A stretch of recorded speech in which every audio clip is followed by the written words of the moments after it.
I stood in the middle of my empty boutique, the silence so heavy it felt like a weight on my chest. The sign outside still read Luna's Boutique, but inside, the shelves were bare, the clothing racks gone, and the colorful displays of handmade jewelry and vintage dresses I'd spent years collecting were packed into a few cardboard boxes in the corner. The lease was up in 3 days, and I had no money to renew it. My dream, the one I'd poured every penny and every ounce of energy into, was dead. Worse than the failure was the memory of my family's laughter, sharp and cruel, echoing from the last Thanksgiving dinner.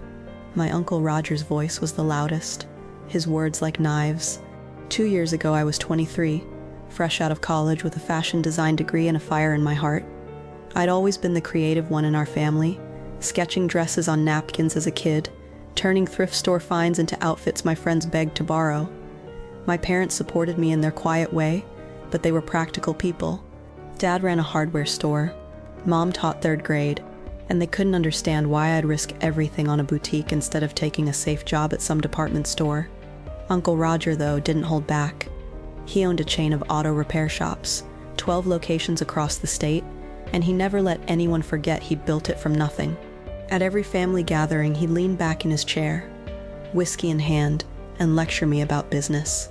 "You're throwing your money away, Luna," he said that Thanksgiving, his voice booming over the clinking of forks and plates. "A boutique? In this little town? People want tires, oil changes, things they need. Not your frilly dresses. You'll be broke in a year." My cousins, his sons, laughed behind their hands, and Aunt Susan tried to shush him, but the damage was done. The table went quiet, and I felt my face burn. I mumbled something about believing in my vision, but Roger just shook his head. "Dreams don't pay bills, kid." I proved him right, and that stung worse than anything. I'd sunk my savings, a small loan from my parents, and every spare moment into the boutique. I found a storefront on Main Street, a charming spot with big windows and exposed brick walls. I spent weeks painting, hanging fairy lights, and arranging displays. I sourced vintage pieces from estate sales, designed my own jewelry, and even learned to use social media. For a few months, it worked. Locals loved the shop's vibe, and tourists posted photos of my displays online. I was breaking even, maybe even turning a small profit. But then a chain clothing store opened 2 blocks away, offering fast fashion at half my prices. My customers dwindled, bills piled up. I couldn't pay my assistant, so she quit. I started working 16-hour days, but it wasn't enough. By the end of the 2nd year, I was drowning in debt. That Thanksgiving, a week before I had to close the shop, the family gathered at Roger's house.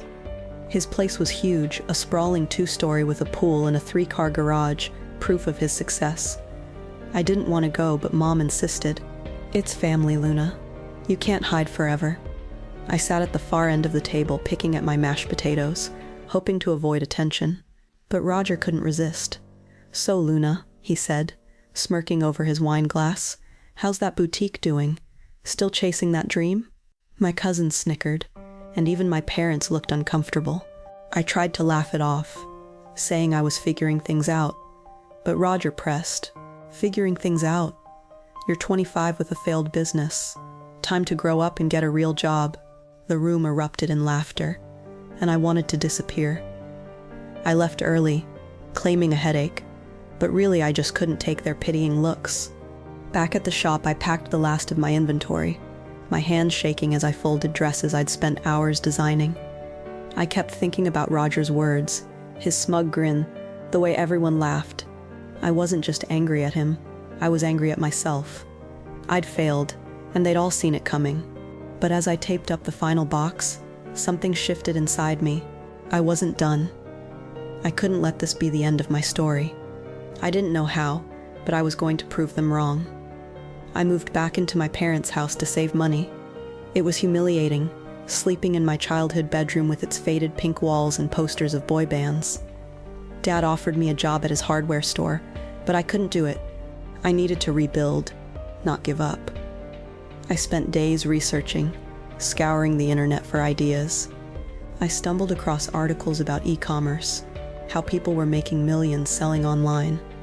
My boutique had relied on foot traffic, but online, I could reach anyone, anywhere. I didn't have much money, but I had my inventory and a laptop. I decided to start over, this time online. I set up a website using a free platform, teaching myself the basics of web design late at night. I photographed every piece of jewelry and clothing from my old stock, editing the pictures to make them pop. I named my new venture Luna's Revival, a quiet promise to myself. I listed everything on the site and shared it on social media, joining groups for vintage fashion lovers and posting in forums. At first, sales were slow. A necklace here, a dress there. But I kept at it, learning how to optimize my listings, run ads on a tiny budget, and connect with influencers. I spent hours responding to customer emails, making sure every order felt personal. Slowly, the orders grew. A blogger featured my earrings, and I sold out in a week. A vintage dress went viral on a fashion subreddit, and I had to scramble to restock. By the end of the first year, I was making enough to move into a small apartment. I rented a storage unit for inventory. I turned my living room into a packing station. I didn't tell my family much, just that I was trying something new. I didn't want their pity or their doubts.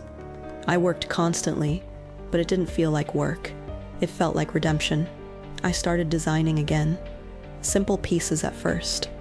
Bracelets, scarves, then dresses. Bold patterns inspired by my coastal town. Customers loved the story behind my brand. The idea of a comeback. I poured that story into my marketing, writing blog posts about starting over, about believing in yourself when no one else did. People connected with it and my sales climbed.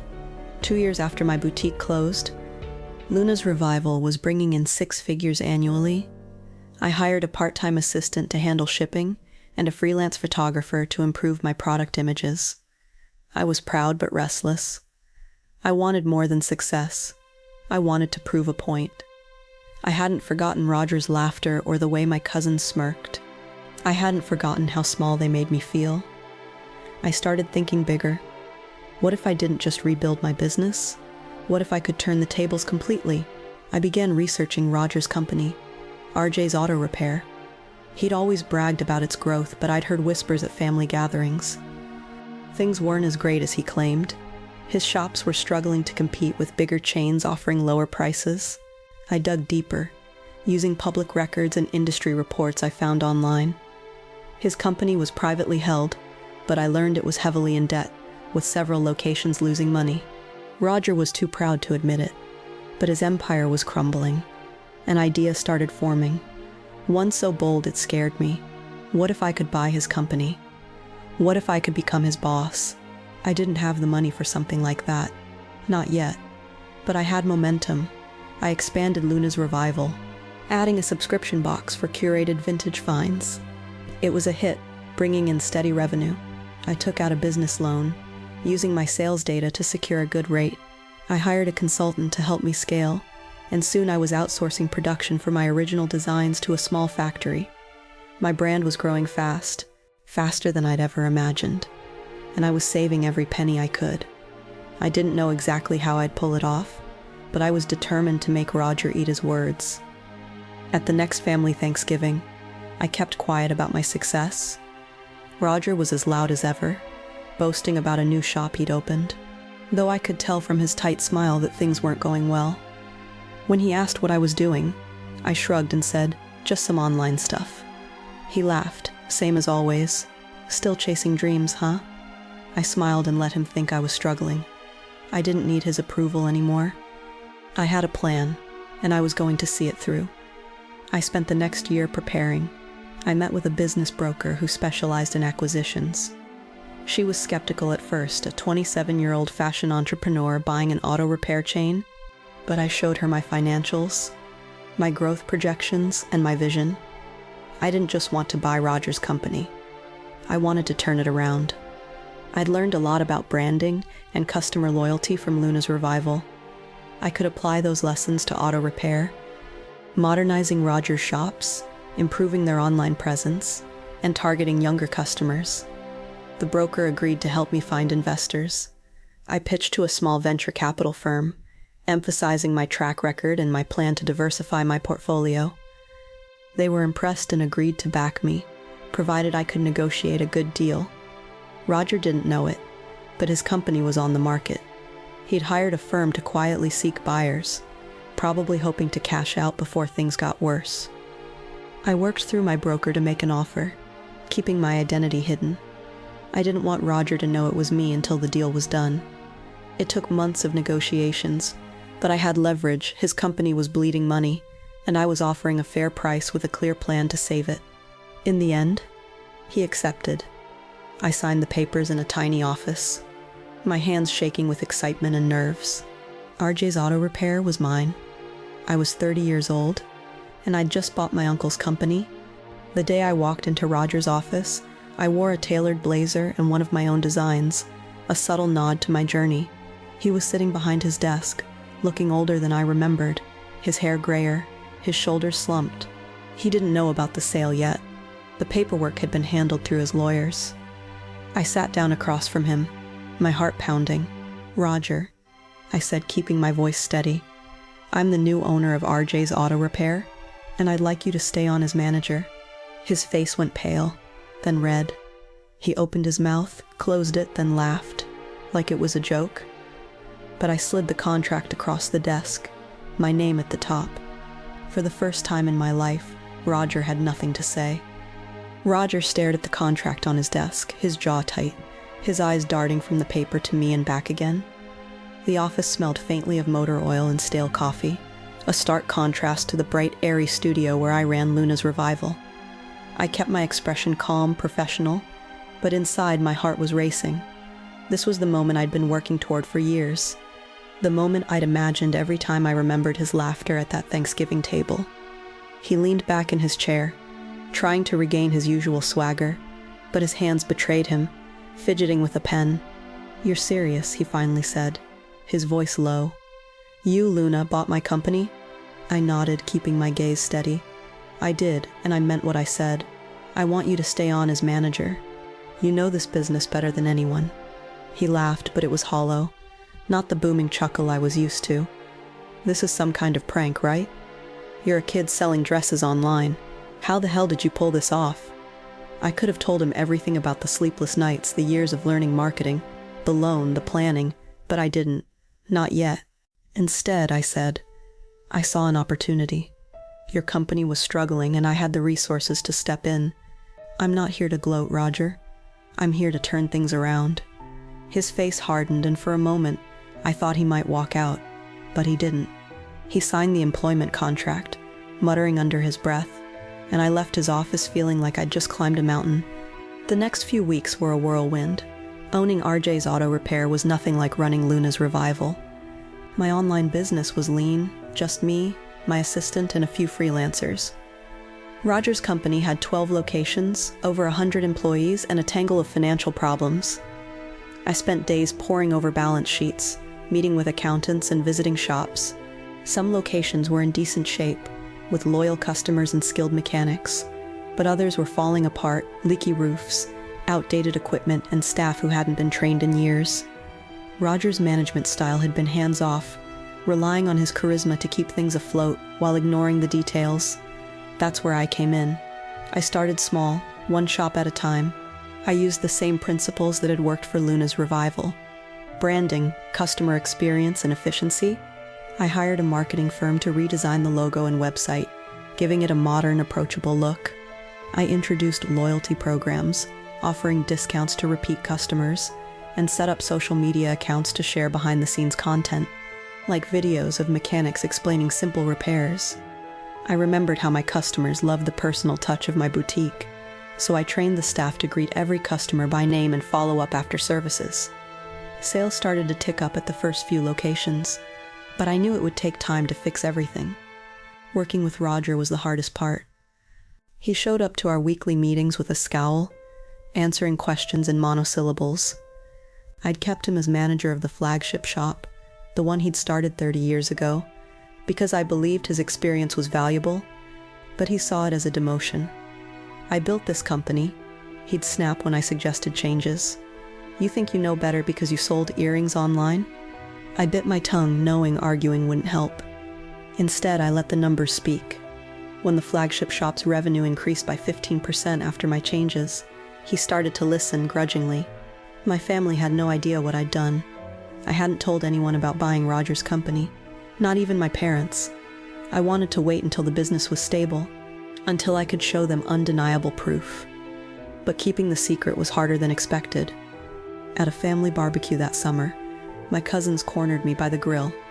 "Still playing with your little online shop?" one of them asked, smirking. I smiled and said, "Something like that." Roger was there too, quieter than usual, avoiding my eyes. I wondered if he'd told anyone. Maybe he was too embarrassed. Maybe he was waiting to see if I'd fail again. Meanwhile, Luna's revival was still growing. I'd hired a manager to oversee daily operations so I could focus on the auto shops. But I couldn't stay away completely. I launched a new sustainable clothing line, made from recycled fabrics. It sold out in days. The success gave me confidence to push harder with RJ's. I secured a second round of funding, which let me renovate 3 more shops and hire a regional manager. I was stretched thin, working 18-hour days, but I thrived on it. Every time I felt overwhelmed, I remembered Roger's voice saying I'd never make it, and it fueled me to keep going. One afternoon at the flagship shop, reviewing inventory, Roger walked in. He'd been avoiding me, but that day he looked different, less angry, more tired. "Luna," he said, sitting down, "I need to know something. Why did you do this? Why buy my company? You could have started anything else." I set down my pen and looked at him. For the first time, I didn't see the uncle who mocked me. I saw a man who'd built something from nothing, like I had, and was watching it slip away, because I wanted to prove I could, I said, "not just to you, but to myself, and because I think I can save it." He didn't say anything for a long time, just nodded and left. It wasn't an apology, but it was a start. By the end of the first year, 8 of the 12 shops were profitable again. I'd closed one location that was too far gone and reinvested the savings. I trained mechanics in new technologies like EV repair and partnered with a local college to recruit apprentices. Reviews improved and foot traffic increased. I even started a podcast. Interviewing mechanics and sharing their stories brought in younger customers who'd never considered RJ's before. My team was growing, and I was learning to delegate, but I still checked every detail from waiting room cleanliness to the tone of customer service emails. The turning point came when I got a call from a national auto chain. They'd seen our growth and wanted to discuss a partnership. Not a buyout, but a franchise deal using our branding and strategy to expand regionally. I spent weeks preparing, building a presentation on numbers, retention rates, and vision. The night before, I couldn't sleep. My mind was racing. If this worked, RJ's could become a household name. The meeting went better than I'd hoped. The execs were impressed that I'd turned around a failing business in under a year. They offered a deal. We'd pilot 5 franchises, and if those worked, we'd expand further. I signed the agreement, feeling like I was standing on the edge of something huge. But I realized I couldn't keep my secret much longer. My family would find out soon, especially Roger. I needed to tell them on my terms. I decided to host a family dinner at my apartment. It was small, nothing like Roger's mansion, but it was mine, paid for with my own money. I invited my parents, Roger, Aunt Susan, and my cousins. I cooked lasagna, my mom's recipe, and set the table with care, even using cloth napkins I'd designed for Luna's revival. Everyone was curious why I was hosting. Roger was quiet, watching me. After dessert, I stood up, hands sweaty. "I have some news. I bought RJ's auto repair last year. I'm the owner now. Roger works for me." The room went silent. My mom's fork clattered. My cousins stared. Roger looked at his hands. I explained everything. How I'd rebuilt my business. How I'd worked to save Roger's. I didn't mention the laughter or the humiliation. They remembered. My dad was the first to speak, voice thick. "Luna, I had no idea.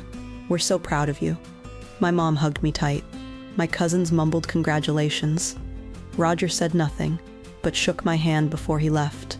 It wasn't much, but it felt like a truce. The next day, I got a call from the franchise team. They were ready to move forward with the pilot rollout, and they needed me to oversee it. I was ready, but I knew the real challenge was just beginning. Running a national brand wasn't like a boutique or local chain. I'd have to balance Luna's revival with RJ's demands. And I'd need Roger, not just as an employee, but as a partner. I didn't know if he'd ever respect me. But I didn't need his respect. I needed his cooperation, and I was going to get it. I stood in the conference room of the first RJ's Auto Repair franchise, watching the staff set up for the grand opening. The shop gleamed with fresh paint, new signage, and state-of-the-art equipment. Outside, a crowd gathered, drawn by balloons and the promise of free oil changes. My team had worked tirelessly to get here, and I felt a surge of pride as I adjusted my name tag, Luna Carter, CEO. It had been 18 months since I bought Roger's company, and today marked the first step toward making RJ's a national name. But as I smiled for the news cameras, my mind was on Roger.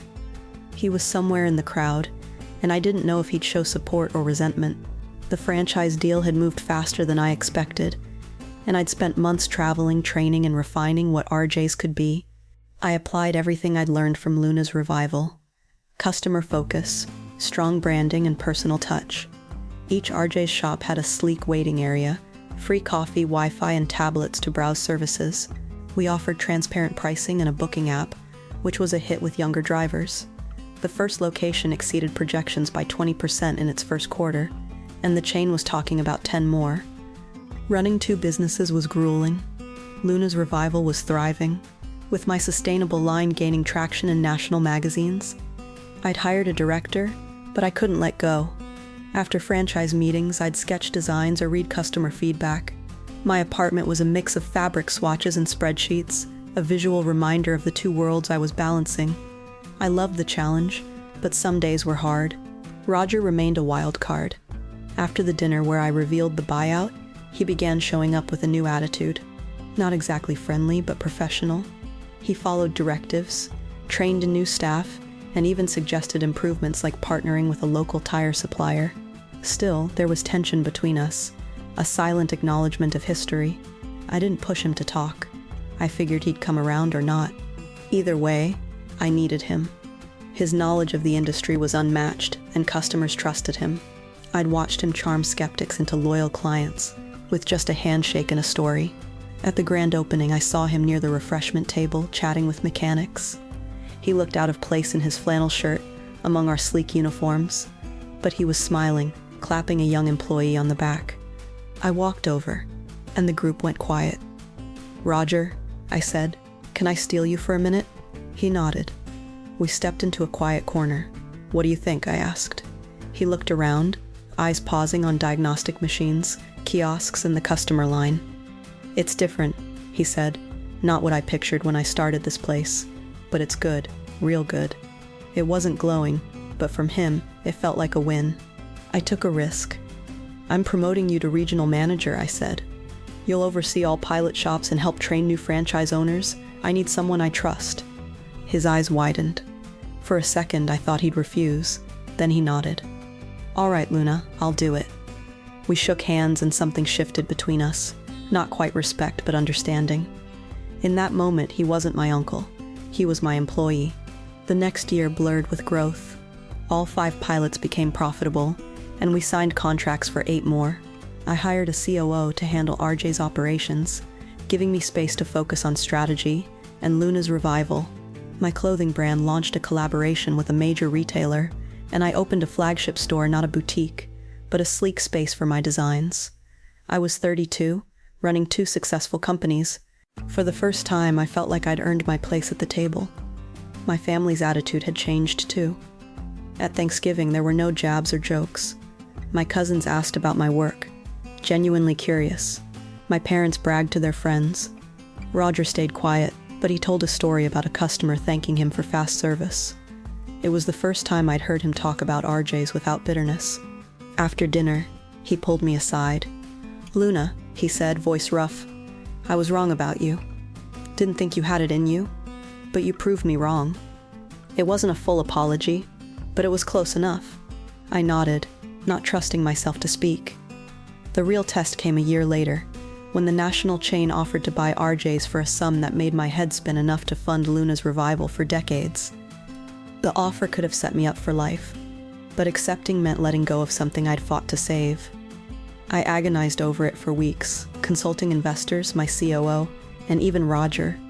He surprised me. You built this into something I never could. If you want to sell, sell. If you want to keep going, I'll back you." It was the closest he'd come to praising me, and I believed him. In the end, I didn't sell.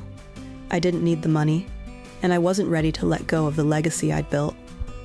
Instead, I used the offer as leverage to negotiate a better deal, 20 more franchise locations over the next 2 years.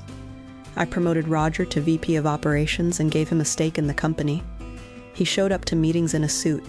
The old flannel was gone. We weren't friends, but we were partners. Luna's revival hit a milestone that year. 1 million customers worldwide. I opened a second showroom in New York, and my designs debuted at Fashion Week. Backstage, watching models in my dresses, I felt a wave of gratitude. I'd started with nothing, just a failed boutique and bruised pride, and now I was here. The memory of my family's laughter no longer hurt. It was just a chapter in my story. At the final family gathering of the year, I hosted again, this time in a rented venue to fit everyone. Parents, cousins, aunts, uncles, even Roger filled the room with warmth. I didn't give a speech or announce anything new. I didn't need to.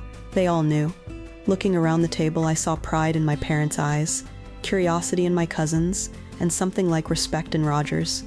I'd turned their laughter into silence, their doubt into belief, and I'd done it my way.